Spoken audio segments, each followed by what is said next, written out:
अस्सलाम वालेकुम dear students, आप सबको हमारे छोटे से यूट्यूब चैनल म्यूचुअल एकेडमी पे खुशामदीद। आज हम नाउन एंड इट्स काइंड्स का लेक्चर नंबर 5 देखेंगे, जिसमें हम द नाउन केस के बारे में पढ़ेंगे। बाकी लेक्चर्स तरतीब के साथ देखने के लिए आपको डिस्क्रिप्शन बॉक्स में प्लेलिस्ट का लिंक मिल जाएगा, आप उसको विज़िट कर लीजिएगा। हमने वहाँ हर एक चीज़ को डिटेल के साथ डिस्कस किया है। आज हम नाउन केस और नाउन इन अपोजिशन देखेंगे। तो सबसे पहले हम चलते हैं what is noun case.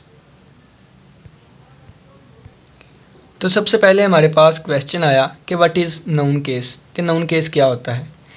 Case is that form of a noun. Case is that form of a noun. Case जो होती है वो नाउन की एक ऐसी फॉर्म होती है विच शोज़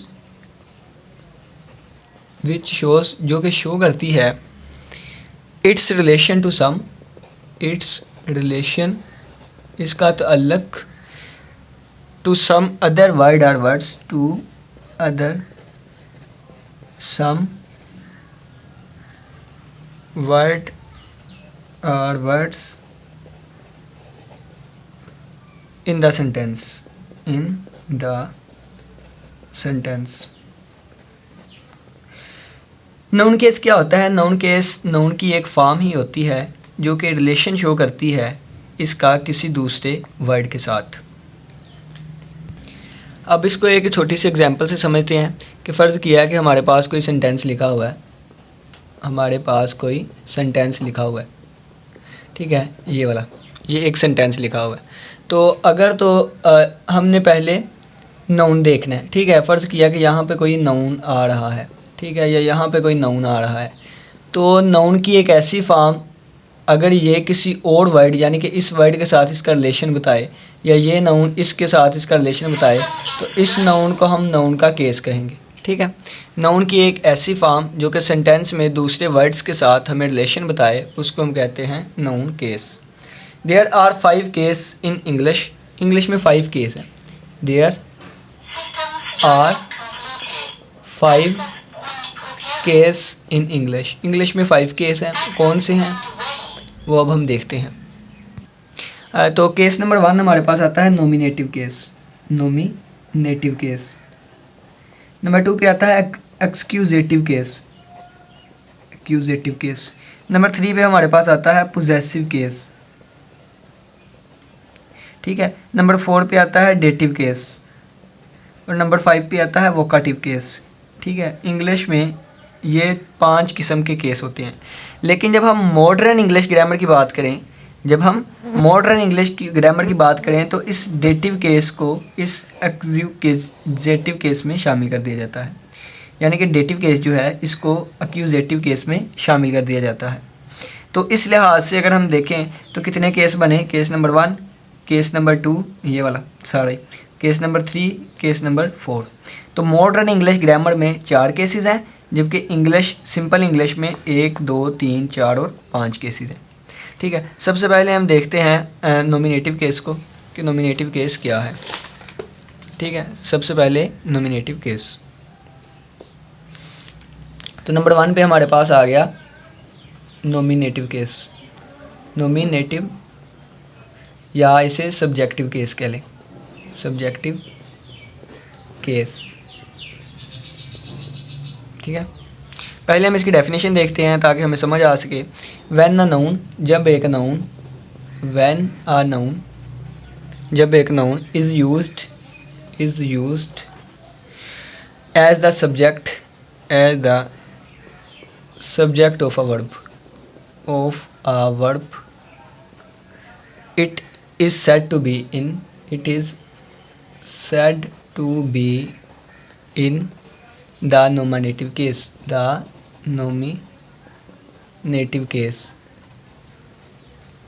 ठीक है। अगर एक नाउन वर्ब के सब्जेक्ट के तौर पे आ रहा है तो इसे हम सब्जेक्टिव केस कहेंगे, ठीक है। पहली बात तो ये कि हमें नाउन के बारे में केस के बारे में पता होना चाहिए। तो केस क्या होता है? नाउन की एक फॉर्म ही होती है, यानी कि केस जो होता है ये नाउन ही होता है। अगर तो नाउन सब्जेक्ट के तौर पे आ रहा है, वर्ब के सब्जेक्ट के तौर पे आ रहा है, तो वो सब्जेक्टिव केस होगा, ठीक है। सब्जेक्टिव केस का ही दूसरा नाम नॉमिनेटिव केस है। अब यहाँ पे एग्जांपल्स की, यहाँ पे ना एक्यूजेटिव केस भी साथ ही देख लेते हैं क्योंकि ये सेम ही है, तकरीबन सेम ही है। अब देखते हैं ऑब्जेक्टिव केस। ठीक है, अगर कोई नाउन वर्ब के सब्जेक्ट के तौर पे यूज़ हो रहा है तो वो सब्जेक्टिव केस या नॉमिनेटिव केस, और अगर कोई नाउन वर्ब के ऑब्जेक्ट के तौर पे यूज़ हो रहा है तो वो एक्यूजेटिव केस या ऑब्जेक्टिव केस होगा। तो इसकी डेफिनेशन क्या आएगी? व्हेन आ नाउन, जब एक नाउन इज़ यूज्ड, इस्तेमाल होता है, एज द ऑब्जेक्ट, अब यहाँ पे आएगा object of a verb, verb के ऑब्जेक्ट के तौर पे, it is said to be in the accusative case, accusative case। ठीक है, अगर नाउन वर्ब के सब्जेक्ट के तौर पे यूज़ हो तो वो सब्जेक्टिव केस, और अगर कोई नाउन वर्ब के ऑब्जेक्ट के तौर पे यूज़ हो तो वो ऑब्जेक्टिव केस होगा। अब हम एग्जांपल देख लेते हैं ताकि हमें इन दोनों की अच्छे से समझ आ सके। तो यहाँ पे हम एग्जांपल देखते हैं। एग्जांपल के तौर पे हम एक सेंटेंस लेंगे, अरसलान थरियू अबाल, अरसलान थरियू आ बाल। ठीक है, तो सबसे पहले हमने देखना है कि यहाँ से नाउन कौन कौन सी चीज़ है। ठीक है, क्योंकि केस एक नाउन होता है तो सबसे पहले हम नाउन फाइंड करेंगे। तो यहाँ पे अरसलान एक शख्स का नाम है तो ये हमारे पास नाउन होगा। ठीक है, और ये बाल जो है ये एक गेंद का नाम है, ये भी किसी चीज़ का नाम है तो ये भी नाउन होगा। अब यहाँ से हमने देखना है कि सब्जेक्टिव केस कौन सा है, ऑब्जेक्टिव केस कौन सा है। तो ये चीज़ सब्जेक्ट के तौर पे आ रही है तो ये सब्जेक्टिव हो जाएगा, ये सब्जेक्टिव केस, ये सब्जेक्टिव केस, और ये ऑब्जेक्ट के तौर पे आ रही है तो ये ऑब्जेक्टिव केस। ठीक है, अब पता चल गया कितनी छोटी सी एग्जांपल ली हमने। तो अब ये तो मैंने बता दिया कि ये सब्जेक्ट में आ रहा है सब्जेक्टिव केस, ये ऑब्जेक्ट में आ रहा है तो ये ऑब्जेक्टिव केस होगा। लेकिन अगर हमें इस तरीके से ना पता चले तो फिर हम क्या करेंगे? तो सब्जेक्टिव केस के लिए, यानी कि यहाँ पे सब्जेक्टिव केस के लिए हम दो वर्ड्स का यूज़ करते हैं जिससे हमें पता चल जाता है कि नॉमिनेटिव केस में कौन सी चीज़ है। यानी कि हम हु या वट का यूज़ करते हैं वर्ब से पहले। ठीक है, लेकिन ऑब्जेक्टिव केस अगर हमने ढूंढना हो तो उसके लिए हम होम या वट का वर्ड यूज़ करते हैं, वट या होम का वर्ड। अगर हम इस वर्ड का यूज़ करें तो हमें पता चल जाता है। जैसे देखें, अरसलान थरियू अबाल, अगर मैं यहाँ कहूँ हु थरियू अबाल, बाल किसने फेंकी, तो इसका आंसर क्या होगा? अरसलान। ठीक है, तो हमें पता चल गया जो अरसलान है वो नॉमिनेटिव केस है, यानी कि सब्जेक्टिव केस है। अब देखें वट या whom, Arsalan threw a ball, Arsalan threw a ball, तो whom threw what Arsalan, what the Arsalan was thrown, यानी कि what the Arsalan threw, Arsalan ने क्या चीज़ फेंकी, तो अरसलान ने एक बाल फेंकी, तो ये हमारे पास आएगा बाल। ठीक है, बाल क्या होगा?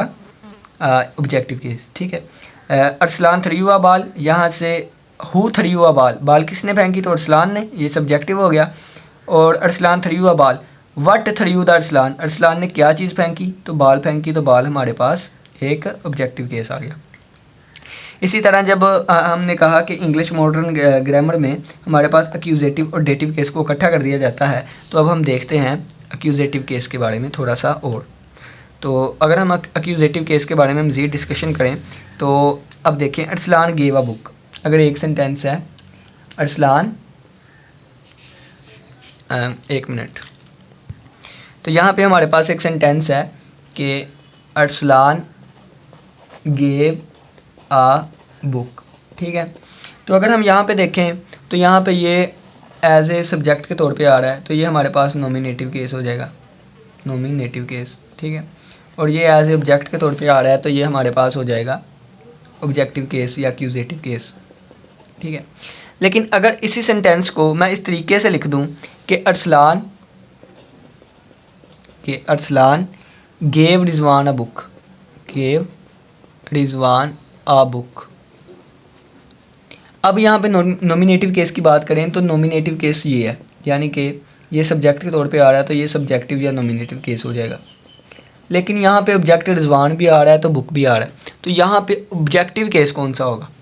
ठीक है, यहाँ पे देखें तो रिजवान भी एक ऑब्जेक्ट आ रहा है तो बुक भी एक ऑब्जेक्ट आ रहा है, तो अब ऑब्जेक्टिव केस ये वाला होगा या ये वाला?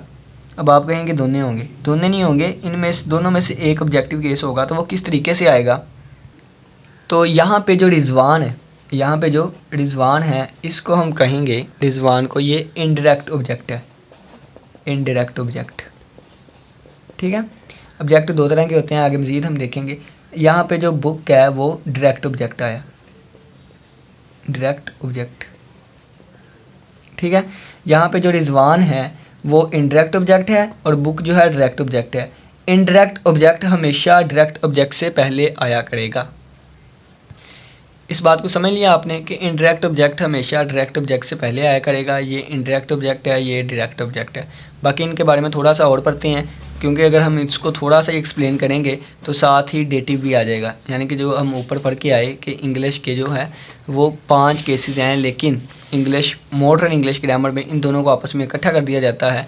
तो अक्यूजेटिव का तो आपको पता है कि जो चीज़ ऑब्जेक्ट में हो वो अक्यूजेटिव आ जाएगी, लेकिन इसमें डेटिव किस तरीके से आएगा, इसके लिए डायरेक्ट और इनडायरेक्ट ऑब्जेक्ट को समझना लाजमी है। तो यहाँ पे आपको बताया रिजवान इनडायरेक्ट ऑब्जेक्ट है, बुक एक डायरेक्ट ऑब्जेक्ट है। बाकी इससे आगे हम मज़ीद देखते हैं। तो सबसे पहले तो आप ये बात जहन में रख लें कि अगर हमारे पास एक सेंटेंस आया है तो यहाँ पे तो हमारे पास वर्ब आएगा। ठीक है, वर्ब के फ़ौरन बाद हमारे पास इनडायरेक्ट ऑब्जेक्ट आएगा, इनडायरेक्ट ऑब्जेक्ट, और उसके बाद हमारे पास डायरेक्ट ऑब्जेक्ट आया करेगा। ठीक है, और डायरेक्ट ऑब्जेक्ट से पहले इनडायरेक्ट ऑब्जेक्ट आया करेगा। ये चीज़ आप अपने जहन में बिठा लें, वर्ब के फ़ौरन बाद ही इनडायरेक्ट ऑब्जेक्ट आ जाया करेगा। ठीक है, यहाँ पे एक नोट है तो वो आप नोट लाजमी लिख लें कि बहुत ही अच्छी चीज़ है, तो इसको अपने नोट्स में लाजमी शामिल कर लीजिएगा। नोट क्या है? A noun which comes after, a noun which comes after a preposition is also said to be in the accusative case।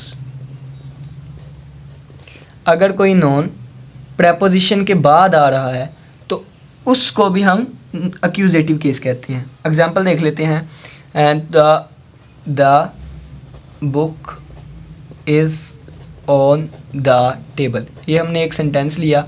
सबसे पहले तो हमने इनमें से नाउन फाइंड करने हैं कि ये नाउन कौन कौन से। ठीक है, तो पहली बात तो ये किस चीज़ का नाम है, तो ये आ गया नाउन। ये भी किस चीज़ का नाम है, तो ये भी आ गया नाउन। ठीक है, अब ये हमारे पास क्या है, ये हमारे पास वर्ब है। ठीक है, ये हमारे पास क्या है, तो ये हमारे पास आर्टिकल है या डिटरमाइनर है। ठीक है, आर्टिकल डिटरमाइनर। अब ये ऑन क्या है, तो ऑन हमारे पास एक प्रीपोजिशन है, प्रीपोजिशन है। ठीक है, अब ये वाला जो प्रीपोजिशन से पहले होगा या ये जो सब्जेक्ट में आ रहा है तो इसको हम कहते हैं सब्जेक्टिव केस या नॉमिनेटिव केस, सब्जेक्टिव या नॉमिनेटिव। ठीक है, अब ये एंड पे आ रहा है। एक तरीका तो ये है कि एंड पे आ रहा है, ऑब्जेक्ट के तौर पे आ रहा है, तो ये ऑब्जेक्टिव केस में होगा। ठीक है, यानी कि एक्यूजेटिव केस में होगा। लेकिन दूसरा ये है कि प्रीपोजिशन के बाद जो नाउन आ रहा है, प्रीपोजिशन ये है ना, तो प्रीपोजिशन के बाद जो नाउन आ रहा है उसको हम क्या कहते हैं, वो भी एक्यूजेटिव केस होता है, एक्यूजेटिव केस। ठीक है, ये नाउन भी एक्यूजेटिव केस में आ रहा है। तो ये बात थी नोट में जो लिखी हुई, प्रीपोजिशन के बाद जो हमारे पास नाउन आ रहा होता है वो भी एक्यूजेटिव केस में होता है। यहाँ पे एक और नोट लिख लीजिए, वो भी फ़ायदेमंद है, NOTE। जितनी डिटेल हमें पता है हम आप तक लाजमी पहुँचाएंगे, आपने सिर्फ फॉलो करना है इन चीज़ों को और जहन में बिठा के रखना है। The accusative is the case of direct object। ठीक है, the dative is the case of indirect object। ठीक है, पहली बात तो ये कि मैंने सेंटेंस के बारे में बताया कि जब भी हम सेंटेंस पढ़ेंगे तो पहले क्या आएगा, पहले इनडायरेक्ट आएगा और बाद में डायरेक्ट आएगा। ठीक है, तो अगर किसी में अकेला डायरेक्ट वाला आ रहा है, अगर किसी में अकेला डायरेक्ट ऑब्जेक्ट आ रहा है, इनडायरेक्ट ऑब्जेक्ट नहीं है, तो वो एक्यूजेटिव केस होगा। और अगर किसी में इनडायरेक्ट ऑब्जेक्ट भी आ रहा है तो वो हमारे पास डेटिव केस होगा। एग्जाम्पल से देख लेते हैं कि एग्जाम्पल है the man killed the snake.